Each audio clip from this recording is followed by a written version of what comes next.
দোকান খুলি দিছো, কাপোৰ দিছো, এইটো উৰুকাত দিয়া মালটো। কিন্তু সি মোক কি দিলে? বস্তু দি হেকাচন পাৰিব নাপায়। আপুনি মোক দিছে, ভৰি ভৰি কোৱা। আপুনি মোক দিছে, কিন্তু 4 বছৰ নিজে পিন্ধিছে, তাৰপিছতহে মোক দিছে। দিছো যে মই বেলেগক নিদিওঁ, মোৰ মুখে মুখে কথা কৈছো। কি কেইটা আজি মোহনে কে মুখে মুখে কথা কৈ দিলে। বুলি কৈছো ন। একচুৱেলি আপোনাৰ প্ৰব্লেমটো ক'ত আছে চা? মই তাকে চাবলৈ জীয়াই আছো। সি মোক সুধিছে আজি মোৰ প্ৰব্লেমটো ক'ত। অকমান আপুনি ঠাণ্ডা হৈ দিয়ক। তই আজি মোক ঠাণ্ডা হবলৈ ক'ব লগা হৈছে বাইলম। তই মোক নোকোৱাকে চৌখন কিয় কৰিলিগে? মই গৈছো কিবা এটা বিন্ধি আছে সেইকাৰণে বাৰে বাৰে উঠি আছো। মই গৈছো, মোৰ টেমলেন আছে, মোক মাতিছে, মই গৈছো। টি চাৰ্ট দে, মোৰ চেন দে। মোক 250 টকা। মোক 250 টকা।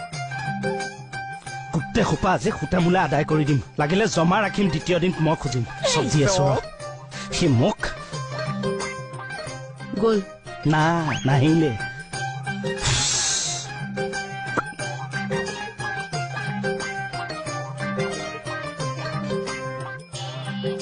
প্ৰভু, মই DSP লতা গাভৰু,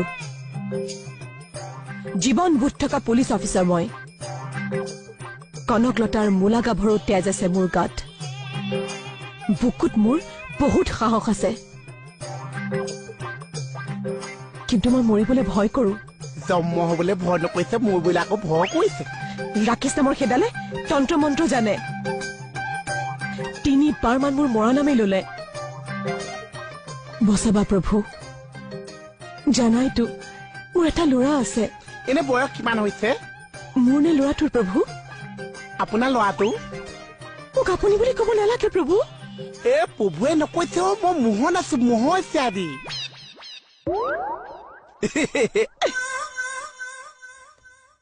ননচেন্স!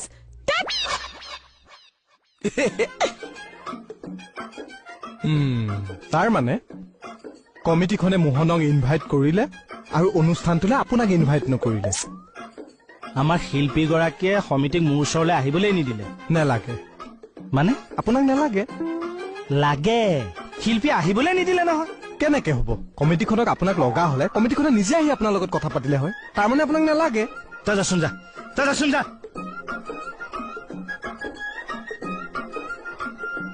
কিয় যাম? কিয় যাম? এতিয়া প্ৰশ্নটো চাব দেই। এই বছৰটোত কেকে মোহনে একেলগে অনুষ্ঠান কৰিছে, কিন্তু আজি মোহনক কমিটিখনে ইনভাইট কৰিলে আৰু কমিটিখনে আপোনাৰ ওচৰলৈ আহিব খুজিছিল যদিও মোহনে আহিব নিদিলে। ইয়াৰ অৰ্থ এইটোৱে যে কমিটিখনক কেকে নহলেও হয়, মোহনৰ প্ৰয়োজন আছে। এতিয়া আমি বিচৰা ফলাফল মতে কথাটো এনেকুৱা হয় যে এই